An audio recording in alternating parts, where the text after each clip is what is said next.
আমাদের প্রতিদিনের জীবনযাত্রায় হঠাৎ করেই আসে যে কোনো ধরনের অসুস্থতা, কিন্তু কিছু কিছু অসুস্থতা রয়েছে যার কবলে এবার পরলে বেঁচে থাকা প্রায় অসম্ভব হয়ে পড়ে।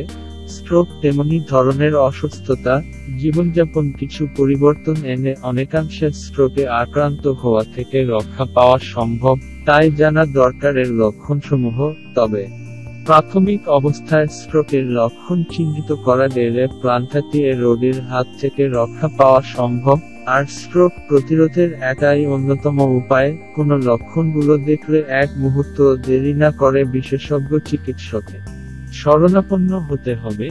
স্ট্রোকের ধরনভেদে এর লক্ষণও ভিন্ন হতে পারে, তবে এ রোগের কিছু লক্ষণ প্রায় একই, যেমন চলাফেরায় অনীহা, ভারসাম্যহীনতা, নিয়ন্ত্রণ হারিয়ে ফেলা, কথায় জোরতা চলে আসা, এমনকি পুরোপুরিভাবে কথা বলতে অক্ষম হয়ে পড়া স্ট্রোকের অন্যতম লক্ষণ।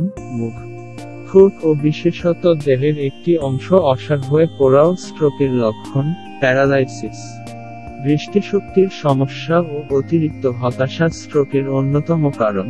স্ট্রোকের ঝুঁকি কমানোর জন্য চর্বিবহুল খাদ্য বর্জন ও বেশি বেশি হাঁটা চলার অভ্যাস গড়ে তুলতে হবে।